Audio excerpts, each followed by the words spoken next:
O nome Arlequim, o Harlequin, com certeza é conhecido pela maioria das pessoas como algo relacionado a palhaços e bobos da corte, mas tenho certeza que poucos conhecem realmente o fundo desse personagem no teatro italiano e suas fontes ainda mais antigas que lhe dão origens demoníacas.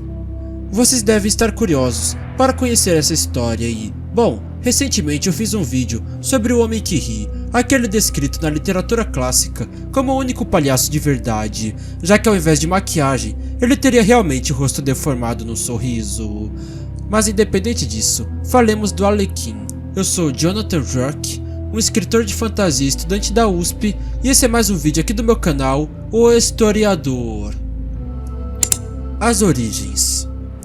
O ideal é começar falando sobre a origem desse personagem, um movimento teatral chamado de comédia dell'arte, que não é uma peça em específico com roteiro e tudo mais, já que na verdade esse é o nome de um estilo teatral baseado em improvisos, diferente de obras mais dramáticas como as gregas e as de Shakespeare, cujo foco era emocionar os espectadores, então criar personagens humanizados e identificáveis era o foco. Como o próprio nome diz, comédia dell'arte era baseada na comédia, e a melhor forma de fazer isso era satirizar os estereótipos. Assim, cada um dos atores no palco tinha que apresentar algum estereótipo da forma mais cômica e exagerada possível, enquanto improvisava as interações em grupo.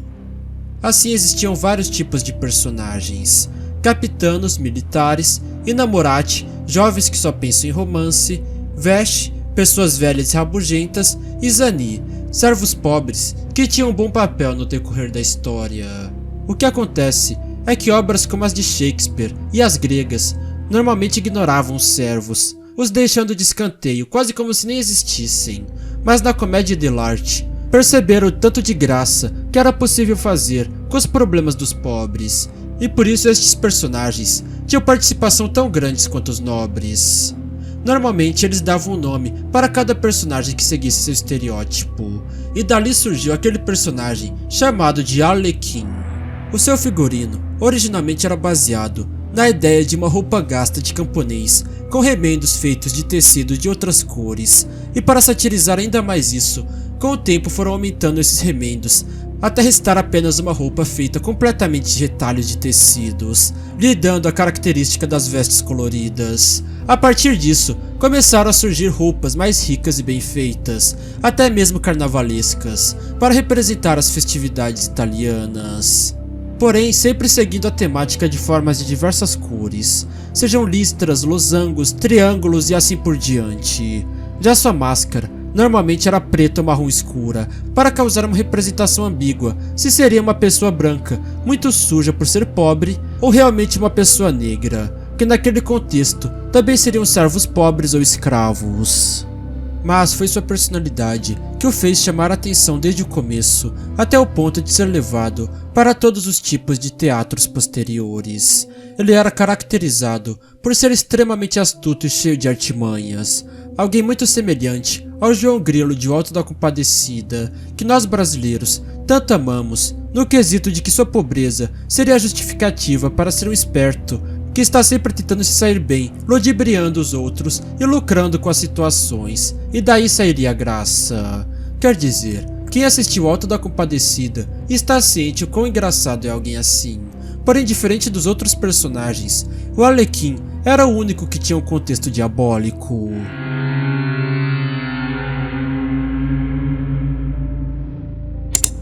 As origens demoníacas. No geral, todos os personagens recebiam nomes italianos que se encaixassem em seus estereótipos, nomes bonitos para amantes, antiquados para velhos e assim por diante. Porém, o personagem que mais se destacou, estranhamente, tinha um nome extremamente incomum. A primeira trupe de artistas usou o nome Arlequim, e as outras que se seguiram repetiram o mesmo nome para o personagem igual. Mas quais seriam as origens dessa palavra? Bom, as artimanhas para lucrar enganando os outros nunca foram algo inocente, mas algo completamente malicioso e até diabólico, já que todas as fontes usadas para criar o nome Arlequino em italiano de alguma forma têm a ver com demônios. Essa peça começou no século XV, porém muito antes, lá no século XI, as crônicas de Orderic Vitalis já falavam de um monge que viajou até a Normândia, o norte da França que foi dominado por vikings, e lá acabou sendo caçado por um grupo de demônios. Pouco se sabe sobre essa história, pelo quão antiga e pouco acessível em fontes ela é, porém sabemos que é uma versão adaptada da famosa caçada selvagem, uma lenda tradicional germânica que sempre envolve alguém avistando uma caçada feita por fantasmas, demônios e deuses pagãos. E também sabemos que é descrito que os demônios que perseguiram esse monge se autoproclamavam família Harlequin. Mais que isso, ainda nas histórias germânicas sobre as terríveis caçadas selvagens, onde seres míticos eram tão selvagens quanto os animais que estavam caçando, a maioria das versões descrevem que quem lidera a caçada é uma figura a qual pouco se sabe, aquele chamado de Rei Hela, ou nas línguas germânicas antigas, Helakin. Por isso passaram a considerar que talvez fosse o nome da mesma figura que era o líder dos demônios da Normândia. Aquele descrito como um gigante com uma clava e rosto completamente preto por uma máscara. Só que mais importante que isso, nós temos uma fonte ainda mais profunda da demonologia por trás disso. A figura aparece em uma das obras mais sombrias, influentes e profanas da história do cristianismo. Nada menos que a Divina Comédia, o Inferno de Dante Alighieri. No final do século XIII e começo do século XIV, viveu em Florença, Itália, o escritor Dante Alighieri, e seu contexto eram chamadas de tragédias, obras que tinham finais tristes, e comédias, obras que tinham finais felizes.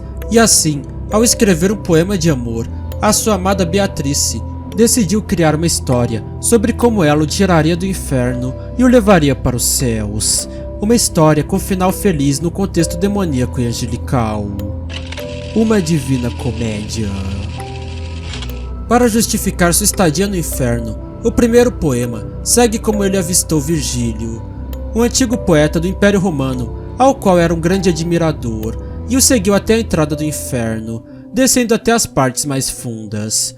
Após isso, Beatrice o levaria para o céu, passando primeiro pelo purgatório e depois pelo paraíso, dando forma aos 3 livros, mas o primeiro foi o mais famoso e influente de todos, encaixando perfeitamente no contexto cristão informações e personagens bíblicos, muçulmanos, da mitologia grega, da mitologia romana e até mesmo da vida real. Toda nossa concepção atual de inferno foi baseada nessa obra, onde em cada círculo, pessoas condenadas por crimes diferentes são punidas de acordo com a sentença para cada crime. É então no canto 21 do poema que Virgílio leva Dante pelo 5º círculo infernal, onde são punidos os trapaceiros que negociaram os cargos públicos ou roubaram e ludibriaram seus amos. Sua sentença é passar a eternidade mergulhados em piche fervendo. Uma descrição perfeita sobre a personalidade criminosa demonstrada pelo personagem do teatro. Porém o incrível é que ainda nessa cena nós acompanhamos as tentativas de um trapaceiro de fugir do piche fervendo, quando chega voando um demônio para empurrá-lo de volta, e esse demônio é chamado de Arlequino. Não é dado mais contexto sobre quem seria ele, e esse trecho da Divina Comédia é a única citação a esse demônio em toda a história, religião e literatura. Porém ainda assim tudo isso é muito curioso, porque um personagem palhação do teatro receberia a alcunha do demônio que lidera a caçada selvagem e do demônio que é guarda do 5º círculo do inferno, ao mesmo tempo que tem um design muito semelhante ao primeiro e vive à base dos mesmos pecados aos quais o segundo pune. Bom, com certeza nunca teremos uma resposta. Influências modernas. São muitos os personagens dos últimos 100 anos que usaram esse nome para juntar palhaçada e coisas sinistras, sendo os 2 maiores exemplos o Coringa Joker, que é às vezes descrito como Arlequim do Mal ou Arlequim do Ódio, e principalmente a sua amada, Doutora Harley Frances Quinzel, que aproveitou seu nome e sobrenome para dar uma alterada, se chamando de Harley Quinn, ou como conhecemos em português, Arlequina. Ambos são autoexplicativos no quesito de serem criminosos insanos, com temática de palhaços. Além disso, também temos, por exemplo, o King de Nanatsu no Taizai, ao qual já foi revelado que seu nome verdadeiro é Harlequin. Apesar de não ter tanta relação com palhaços e bobos da corte, na verdade, muitos consideram que o seu codinome King é baseado no tal Rei Hela, chamado em inglês atual de King Hela e no inglês antigo de Harlequin, sendo uma das bases para o nome Harlequin. Voltando um pouco ao fato do Coringa ser chamado de Arlequim do Mal, vocês notaram que um dos codinomes dele é Príncipe Palhaço do Crime? Eu sempre achei isso muito estranho, e se você for notar, outras figuras sombrias também são chamadas de príncipes, como é o caso de Satanás, chamado por Jesus de príncipe deste mundo, e o Anticristo também sendo chamado de príncipe deste mundo. Bom, algum dia eu vou fazer um vídeo discutindo porque o termo príncipe tem um apelo mais sombrio, e isso também envolve fontes do Império Romano e Itália renascentista. Como sempre, eu tenho que lembrar que eu estudo muito história, literatura, religião, arqueologia e filosofia para usar como bases para os mistérios mitológicos da minha saga de O Senhor das Pedras. Então, se você gosta do jeito que eu desenvolvo os assuntos misteriosos comparando as fontes, bom, isso é o que os meus personagens fazem enquanto pesquisam e investigam os casos e mistérios que envolvem uma conspiração mundial milenar. Então obrigado pela sua visualização e espero vê-lo novamente nos próximos vídeos aqui do meu canal, O Historiador.